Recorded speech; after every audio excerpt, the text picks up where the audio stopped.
Well, if you're anything like me, you grew up in Australia in the 90s, before school, every morning, glued to the television, watching Cheese TV, and that intro and that theme song comes on. Still brings back so many memories, and still obviously a massive Dragon Ball nerd, but nothing beat that sort of early childhood memories when the show was sort of just airing for the first time in Australia, and you know, it was just a wild ride for us. We are absolutely obsessed. I spent all of my time obsessing over Dragon Ball. I drew it in my school books, I drew it on my school desks and got in trouble for it. I never really grew up, as you can see. I'm still a massive Dragon Ball nerd. That song, actually, I've recorded that cover to try and hopefully avoid a copyright strike, but I will see how we go. Using the original footage and, you know, some of those samples and stuff which are from the original song, I reckon they'll probably end up taking it down, but we'll see how we go. It was fun recording it. It's a song that sort of like gets stuck in your head, and I sort of put my own metal spin on it. So the scene there that you saw, which is what inspired this video basically, and it's probably like the most amazing scene in the whole series. It's when Gohan, Goku's son, kills Cell, who's this evil creature who is wreaking havoc on Earth. It's basically a moment that still brings shivers down my spine whenever I watch the original scene, and it's just one of those memories that's stuck with me my whole life. I've always been a huge fan of that time in Dragon Ball Z, the Cell games, Cell the character himself, his look, his vibe. So that's really what inspired this video today. For years I've wanted to do something like this. In Japan it's a massive thing to do concept art as fishing lures. A lot of you would have seen the Pokemon fishing lures that sort of a few of those Japanese companies have done. And I know a couple of people in Australia who have gone out and caught Murray cod and stuff on the Kyogre Pokemon surface walker, and that's really cool. But one thing that I've never seen before is Dragon Ball inspired fishing lures. So it's been in the back of my mind for ages. I basically drew the concept for this bait probably 2 years ago, and I had the idea to do 3 baits that are inspired by Dragon Ball, all 3 of the main antagonists from the Dragon Ball Z sagas. So that's Cell, Frieza, and Boo. I started with Cell because it was the first one I drew, and it was kind of in my head. It was the easiest one to accomplish as well. In this series, Cell actually emerges from a cicada shell. He goes through a bit of an evolution where he starts out as an insect, and he breaks free of the cicada shell, becomes a humanoid evil monster, and then he absorbs a bunch of people and the androids and becomes the perfect version of himself, which is what we've got in this in that clip, and also what the lure is based on. So this bait, I mean, it was the first time I've ever tried anything like this. I had the concept obviously already sketched out, had the idea, and I just went ahead and started sculpting it out, and it came out okay. I'm not super happy with the finished product, and there was a few things that I probably realized I would change if I go and do it again or make any modifications, but it's just a bit of fun. Hope you enjoy the video. I'll probably do a little bit of a voiceover throughout the sculpting, just when I have a point of interest. But other than that, I'm just going to let the music, which is also from Dragon Ball Z, and the video transpire, and hopefully it's something interesting that everyone can enjoy. It's not just purely fishing related. It might pull a little bit of nostalgia for people, especially if they grew up loving Dragon Ball, or if they still love Dragon Ball to this day and they're a giant kid like I am. So yeah, without further ado, here is my Cell Carter, I'm calling it.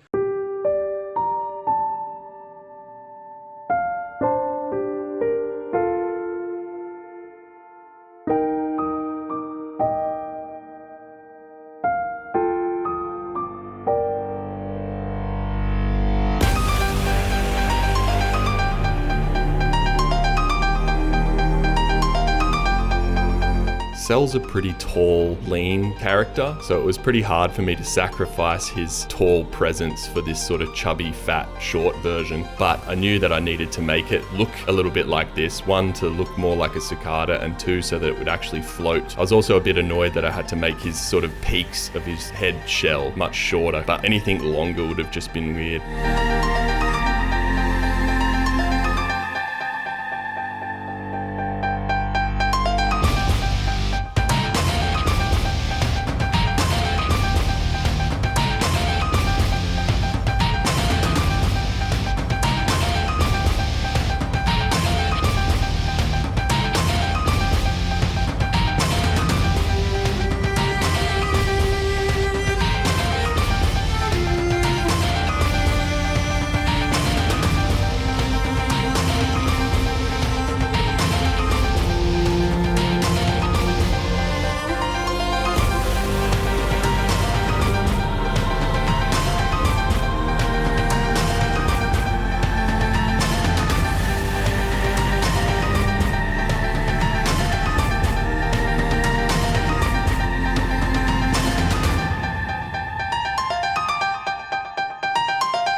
I didn't realize until after I'd finished the lure that I sort of stuffed the ears up a little bit. Perfect Cell's ears are actually underneath the shell on his head, not right on the outside like this. So every time I look at it, I'm a bit annoyed with myself. Maybe one day I'll go back and fix it, but for now, I'm just gonna have to live with that.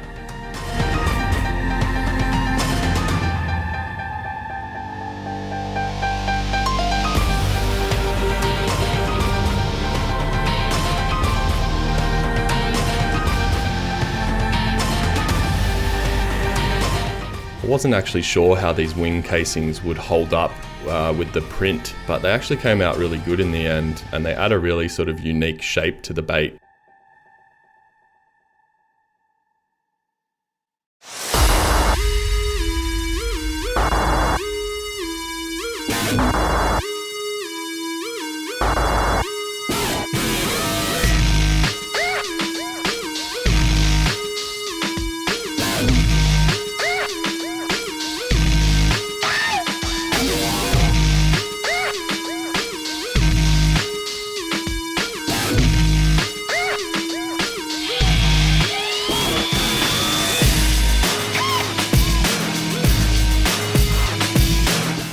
At this point in the sculpt, most of the parts were there, but I wasn't really happy with the overall shape of it, so I merged all the parts into one object so I could reshape it. Looking back at it now, I think I went a little bit too hard on the overall curve of the bait and that sort of protruding chest. I was trying to make sure that there was going to be enough air in the front of the bait so that it would sit slightly upright in the water, but I really wasn't happy with the way it ended up looking when I finished the bait.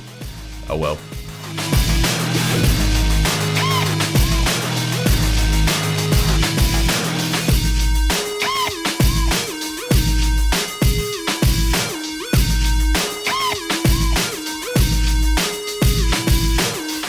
Now this was a massive stab in the dark. I've never made a winged bait before, and the nature of resin is generally that any kind of additional appendages are going to be risking breaking. But seeing as this is only a concept lure and wasn't actually intended to be super functional, I decided to have a crack at making this winged crawler. I thought it would fit really well with the idea of it being a cicada, and I was curious to see if my idea would actually pay off.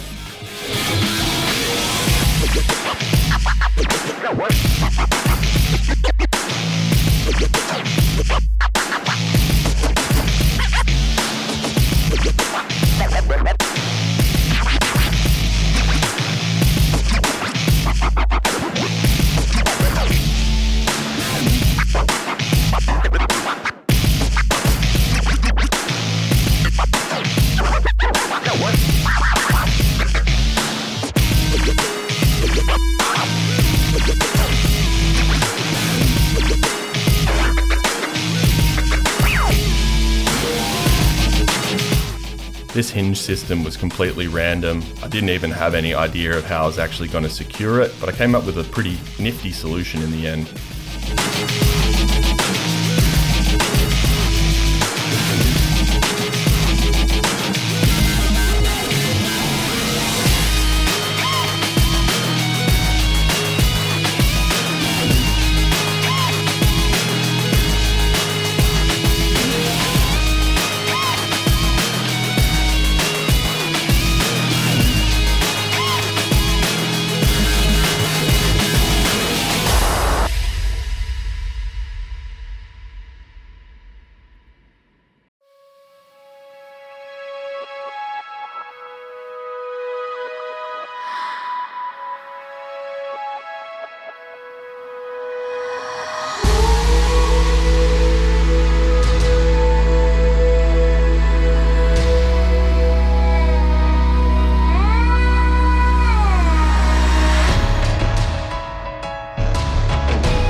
Obviously this part is sped up and edited quite a lot, but there's a lot more to gluing the baits together than it looks. You've got to be super careful that there's no cracks that water can get through, so you often go back multiple times to fill in any holes, even during the sanding process.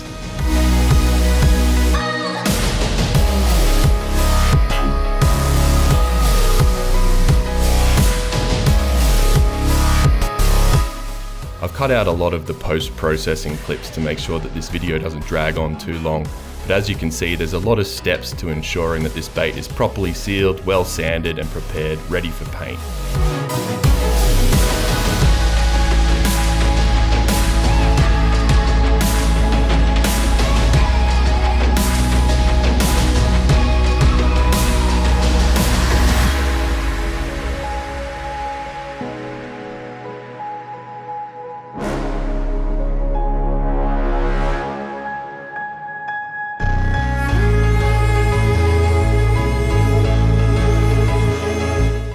I really didn't know what I was getting myself into deciding to hand paint this with the brush. I thought I'd go in there and have it smashed out in like an hour, but it took me several hours to get even the base layers finished. Acrylic paint's really hard to work with. Using a brush is super hard, and when you're pretty inexperienced like me, you make a lot of mistakes.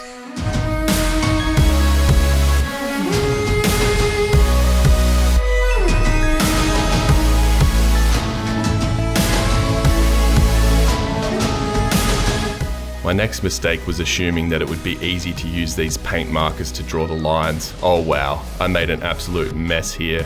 It took me a lot of back and forth to touch up with the brush, then the pen, then the brush. As you can see, it ended up looking okay, still pretty rough.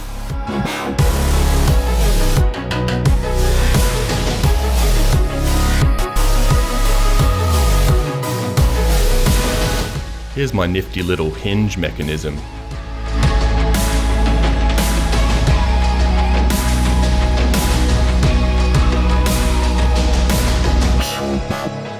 Well, despite all the mistakes I made with the painting in the first place, it ended up looking really nice with the clear coat. I'm not super happy with how the belly side of the lure turned out. I think it's just missing something, but I'm really stoked with how it looks from the top.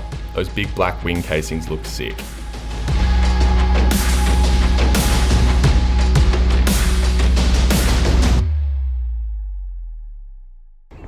Alright, I'm just walking to the creek for this thing's first swim test. There's a good chance that it's just going to break on the first cast or sink. I don't know, it's never been in water before, but it's just a concept anyway. It doesn't really matter if it works or not, but we'll see. Maybe it'll hold up and swim well, just be interesting.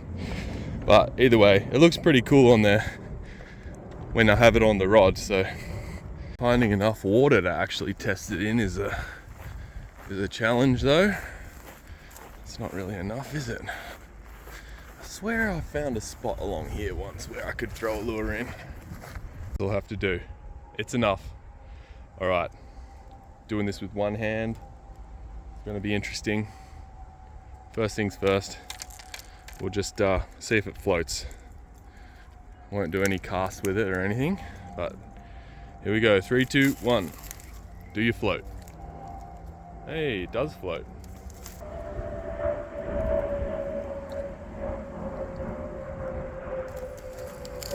Oh, would you look at that? It actually swims. But it actually swims, you're kidding.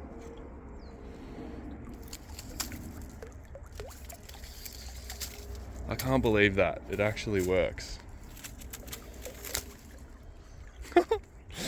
That's nuts.